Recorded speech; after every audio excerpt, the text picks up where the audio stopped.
In 1996, Nintendo was working on its new console, the Nintendo 64, the first one able to make real-time 3D games possible, but they obviously needed a release lineup that used 3D as its main mechanic without making it a gimmick. So they made a new entry in their most popular series, and so, in 1996, they released a little game that you may or may not have heard of, Super Mario 64.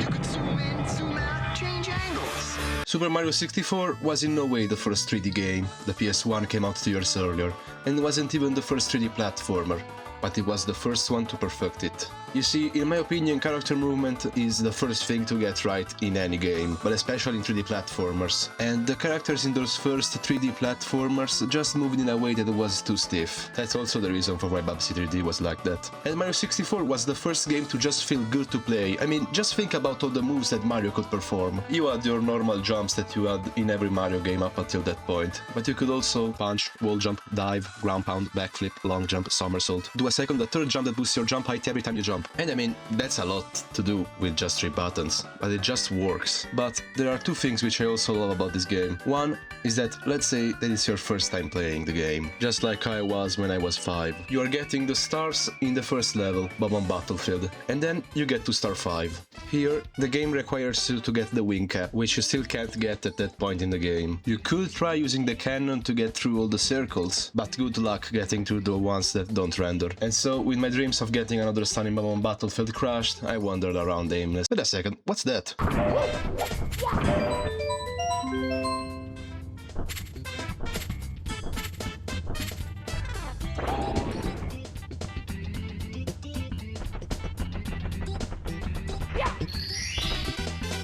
Here we go! One thing that didn't come back in any other 3D Mario game is that you can get almost every star in whatever order you want. But that's not all. Now, let's skip a little further. You finally go to the third and final floor, and after getting a whopping 30 stars, the game asks you to get 20 more. And let's say you're on a rush and really don't have the time to get those 20 stars. Fortunately, this game is basically a broken mess.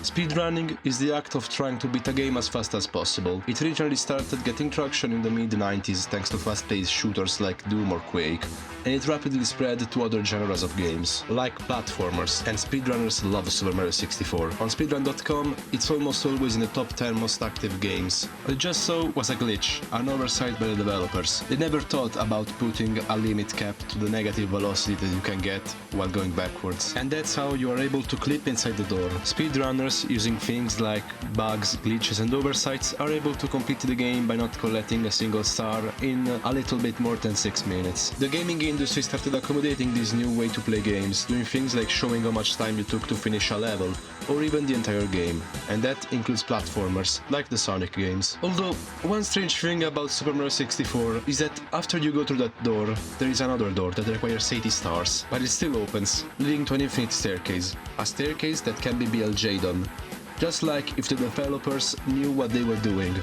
But what if they did? Daniel Campis, also known online as Ritzler, yep, that's his username, released the game for the Metroidvania Month 19 Game Jam on itch.io, winning first place. Ritz, seeing the success of the game, started to work on a full release, which would release about 3 months later on Steam. That game being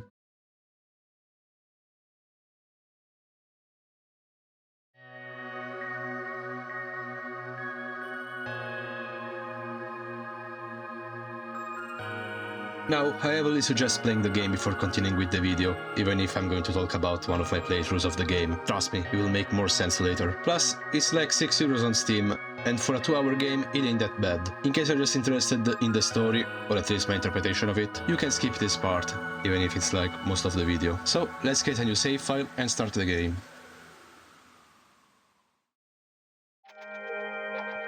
Starting the game, we find ourselves in a dungeon of sorts, when all of a sudden our main character comes out from a mirror. This is Sybil, a something. It was actually a really cool design, and oh my god, please put on some pants, there are kids watching. Luckily, the game came in hand with the accessibility option, and there's the option to put pants on Sybil. Going back on track, we start exploring, and we realize that right now our only move is the ability to jump. Not really a lot, isn't it? But it doesn't take long until we find our first upgrade, the Dream Breaker, which allows us to attack and heal ourselves, very similar to something like Hollow Knight. After using our new weapon to destroy some walls, and also exposing my really weak sense of direction, we find our first roadblock, a gap that's too small to pass through, so we go the other direction and find our first movement ability, the Slide, which allows us to get some speed by sliding on the ground, also enabling us to go through tight spaces, like the gap from before. Though, the game immediately tells us that this is still an incomplete technique, because as you learn almost instantly, Sybil can't jump while sliding, but the game almost immediately shows you that if you slide down a ledge, you seem to get even more speed. After going through the gap, we find a locked door with a key lock, so we go the other way and find a room with a key and someone else. That's the princess, Pseudoregalia's villain?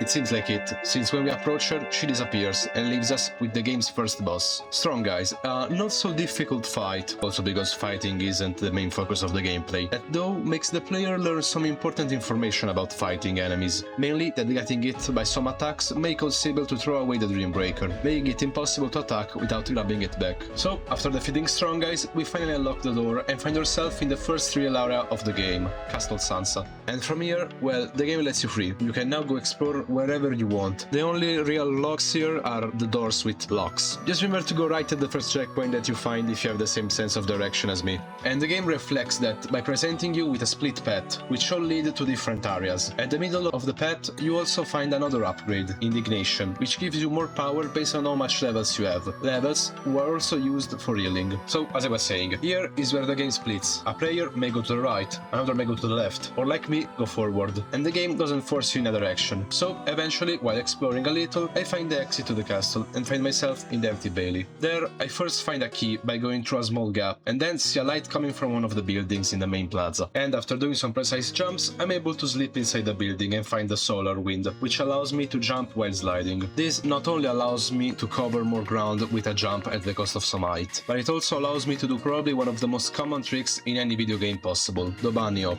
So I go on to the next area, Twilight Theater. By the way, can I just do a little shout out to the music composers for this game? You've been listening to the soundtrack of this game in the background, and damn if some of these all aren't just stuck in my head.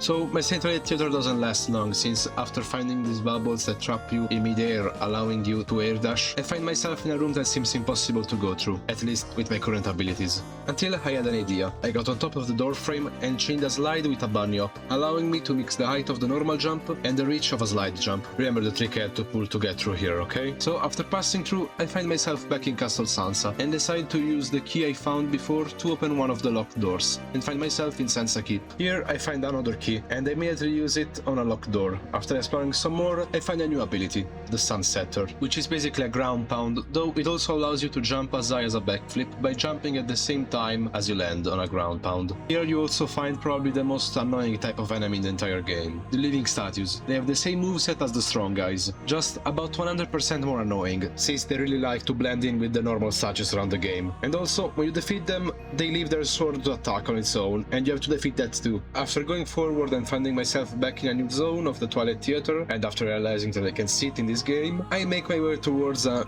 new zone. It's the same dungeon as the beginning of the game, but it's a new darker zone. The map also shows a point that leads to a place called the Underbelly. After exploring for a bit, making light by throwing the Dream Breaker, and also doing this,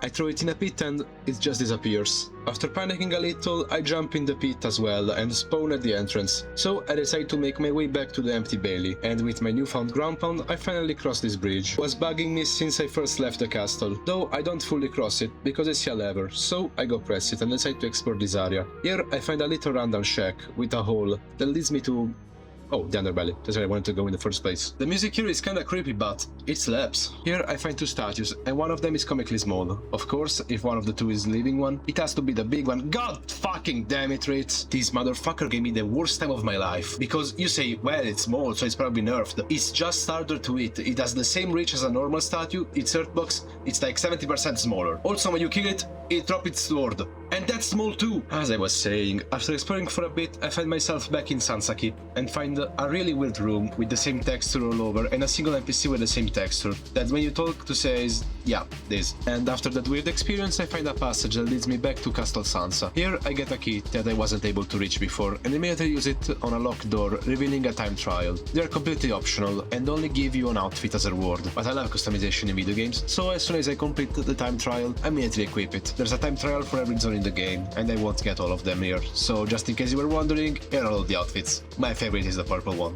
I make my way back to the Bailey, and this time I fully cross the bridge and find myself in a place called the Tower Remains. And I almost immediately realize that I can't do much here. This place is an endgame zone, and of course you need almost every single ability to get on top of it, and I'm still missing at least one movement ability in this game. Back in the Bailey I find a thing that gives me an extra hit point. I don't know what they are called, and there's no name given to them, but if you collect 3 of them, you can get an extra hit point. I skipped the first 2 because they weren't all that remarkable. So I go back in the castle, and here I find a breakable wall that leads me to a new zone called the Listless Library. Here you can interact with some of the books in the bookshelves, and most are just random filler text, like you read a book about reading, it's hard to read, but some seem relevant to the overarching story, but I'll talk about it later. Here I also find the last movement ability that I need to get in the tower, the Sangreaves. They allow me to wall jump a max of 3 times. I immediately make my way back to the tower. Here I can use the wall jump to get on top of the tower and enter from the 2nd floor. Going inside the tower, I find another movement upgrade, the Cling Gem. It allows Sybil to ride along walls for a short duration of time. I use the gem to ride on a curved wall, which allows me to access the roof of the tower. On top of the roof, I find 3 things: a major key, a huge door with 5 locks, and 5 graves, appointed by the guarded end in the Bailey, deep in the underbelly, surrounded by holes. Atop the distant tower, beckoning the lost livestock. On center stage, for all to see in the theater, and sitting upon a lowly throne, forgotten in the keep. These are hints on where to find all the major keys to open this door, and it's our final goal. I go back to the Bailey and find the 2nd key, being guarded by a hand and a living statue. After grabbing the key and defeating the 2 enemies, I go in Sansa Keep and use the gem to get to a previously unreachable area and get a new upgrade, the Stride Break, which allows me to charge an attack to destroy the green walls. I then immediately go to the underbelly to find the 3rd key, and after fighting some more living statues in a small ass room and obtaining another hit point, I find myself in a room where you need to press some levers to raise this platform to get to a bar in the ceiling, and after reaching it, I find our last movement upgrade,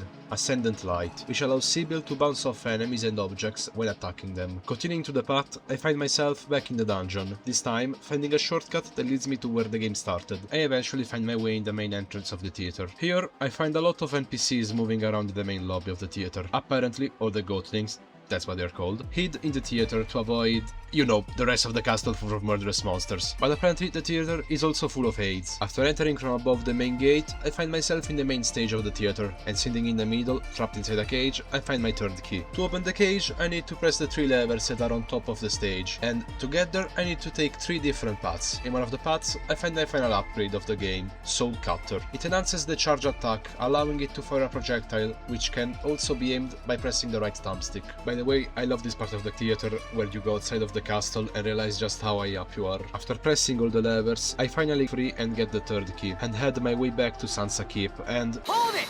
Did you see what I just did? Remember at the beginning of the playthrough when I did that trick on the door frame to get up this ledge? Well, look what I just did. Now that I have a full moveset, I can breeze through obstacles like nothing. This ledge took me a good 5 minutes to get through, but now I got on it like nothing. So as I was saying, I make my way to Sansa Keep, and here I can finally use the ability that I got in the underbelly. After finding a huge lever that opens the door to the throne room, I find the 4th key and a time trial. I then proceed spending the next 5 minutes trying to complete the time trial, only for the game to crash on me immediately. So I guess we will never know what the outfit a guardian is. It's this one. So now, I finally go for a 3rd time to the underbelly to finally find the final key that I need. Luckily, I find it instantly, in this huge room. As you can see, the key is pretty far, but there are 2 levers that you need to press to open a path for the key. Though, after using the first level, I struggled to get to the 2nd one, so I just said, nah, it's parkour.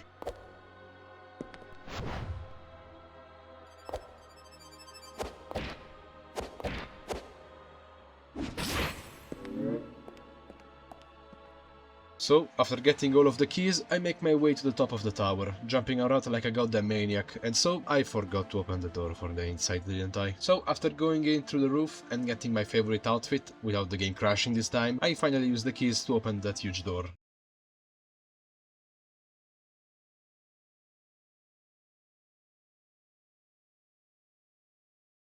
Entering the door, I find myself... yeah, here. And after falling in the void, I find the second and last boss of the game, the princess. I feel that this boss is a perfect final test of the game, because it tests every single skill that you used during the entire game. The princess keeps teleporting around, only really stopping to attack by either using the saw in her hair or by throwing different types of projectiles, which most of you can parry by attacking them, while others you can't and just have to escape them. In the end, this boss isn't that hard, but it serves as a good final encounter to the game. After defeating the princess, the entire screen turns white, and we see a final dialogue from what's probably the princess. Not really the kind of person you wanna hang out with, right? I barely remember what she was really like at this point. Oh, sorry, you're probably wondering who I am. Honestly, I don't know anymore. Nobody special, I guess. But then, that's the whole reason you're here, right? I get it. I can't just hide here forever and pretend I don't exist. I'm sure I'll find something worth being awake for. Maybe I'll finally get into photography. That'd be nice, I think. So, thanks, goat, bunny, cat, lady. Sable? Got it. I'll make sure to write it down as soon as I wake up. I don't wanna forget you too. I'm sure you've got someone else to help out, right? So, yeah, thanks. Take care, Sable. And with this, the game comes to an end. But like, what was it about? What was the story? The castle isn't real, and that's a fact. Everywhere in the Steam and each page, it said that all of the game takes place in a dream, the princess dream. But then, who's Sable? She's most probably an external force on the princess' mind, since one of the first NPCs that you find in the Bailey tells you your disguise is paper thin, but it'll fool most of them. So, this isn't even Sibyl's true form, it's just a disguise used to blend in with the other goatlings. Also, by interacting with the mirror that Sibyl comes out from at the start of the game, we hear Sibyl's thoughts. That barely worked. I hope I'm not too late. With the last phrase, we can probably deduct that Sibyl already knows what's happening in the world. Here is where I have to theorize something. Sibyl is some kind of guardian of the real counterpart of the princess. Other than the fact that they seem to already know what's happening in the castle, we also know by the various outfits that Sibyl can shapeshift on command. We can deduce it by the fact that one of the costumes removes her handlers. So how could she know what to shapeshift into at the exact moment she got inside the dream? She has to have some kind of link to the princess's mind. Here, the story splits in two. We got the lore of the dream and the lore of the real world princess. Also, take my words with a grain of salt, I'm not the best at deciphering lore details in games, but I love doing it and then comparing it to other people's theories, even if mine usually ends up being the worst ones. So, if you have your theory about the lore of this game, please leave it in the comment section. So, after that being said, let's start with the dream. The princess was the rightful monarch of Castle Sansa, when all of a sudden she, for some reason, got trapped inside of the dilapidated tower. There, she waited for a prince to come by and rescue her, but he never came. We can affirm this by one of the books in the listless library. You read a book about a beautiful princess, waiting in a tower to be saved by a charming prince. The ending is torn out. After waiting for a long time inside the tower, she went crazy, and that's when she developed her powers. After using them to escape from the tower, she completely lost it and trapped all of the goatlings inside of the dungeon. Some of them were able to go in hiding around the castle, but most of them got caught and locked up and being guarded by strong guys. Since then, the castle has been slowly corrupting with both a poisonous haze and some kind of glitch, both of which seem to be originating from the tower. But why would the princess get locked inside of the tower and then come out and started to imprison everyone? Now, let's talk about the princess, or at least the real person. We can gather some information about the princess outside of the dream thanks to some dialogues by both NPCs and books. The princess was a completely normal person when all of a sudden someone who was close to her suddenly died. And we know that by one of the goatlings in the dungeon. What's dead should be dead. And a book in the library. You read a book about how to deal with loss. Your mind is mended wall, driving you sane. She may even be the reason for the person's death. We know that thanks to an NPC in the Twilight Theater. Please leave me alone, I will kill again. But maybe I'm reading too much into a joke NPC. So, after the loss of a loved one, she hid herself inside of her own mind, in a fantasy where she can be left alone, supported by this other book. You read a book about a girl who gets whisked away to a fantastical world, without strife. She seems happy. That's what being trapped in the tower symbolized. She locked herself in there. And so, she was left there, waiting for someone to comfort her. But nobody came. That's when she went crazy, completely sheltering herself from the real world, only living in her fantasy. in a world where she's the only one in control, locking away her negative thoughts, being symbolized by the goatlings. And that's when Sybil got alerted and decided to take action. After defeating the princess, the entire screen turns white. That's the entire world getting deleted, as the princess wakes up, gaining back her consciousness. She thanks Sybil before waking up. But that's just my interpretation, or you could say, that's just my theory. My game theory!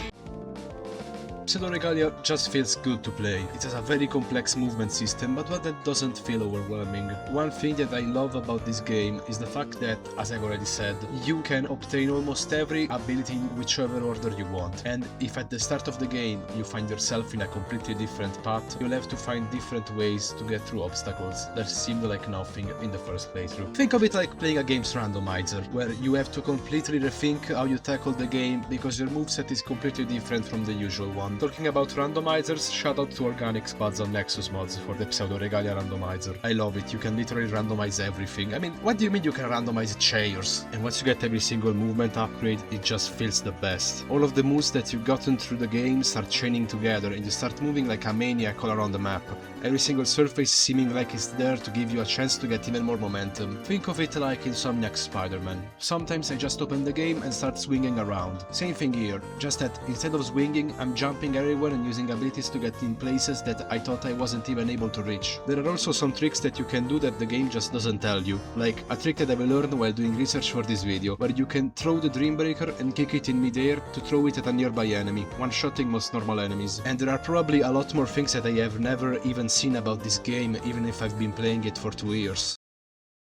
After releasing some updates for Pseudoregalia, Ritz went back working on other games that you can find in his itch.io page. Since before Pseudoregalia, he's been working on and off on another game called Electrokinetic, which currently seems to be on the back burner. It's a platformer roguelike where you build your moveset every time you complete a level. It looks really cool, and I hope that Ritz can release some news about it soon. On another note, I wanna quickly talk about some other games that give me the same vibes, just in 2 different ways. The first one is the Big Catch Tackle Box. This isn't even a full game, it's a free tech demo for an upcoming game called The Big Catch, which I'm also very hyped about. It has the same movement depth as Pseudoregalia, but it relies much more on maintaining momentum. The game is just you going around catching some fishes, which are the collectibles for the game. You finish the game when you get them all. You can beat the game in around 5 or so hours, plus it's free, so if you wanna give it a try. The second one that I wanna talk about is a game that I haven't really heard anyone talk about before I played it, and it's called Metro Gravity. I hadn't heard about this game until it randomly popped up in my Steam recommendations. Metro Gravity is a Metroidvania rhythm game. Its gameplay is much more focused on the combat. Its exploration seems to be inspired by Gravity Rush, which I've been wanting to play for years but I've never had the chance. I don't want to talk too much about it, since I think I want to put some more light on this game by covering it in a separate video, so that's all I'll say about this game. The links to the Steam pages of all the games I've talked about will be in the description, as well as Ritz's itch.io page, so give them all a look if you want. And that's all I want to talk about. I hope you all enjoyed the video, and with that, I hope I can see you all soon. See ya!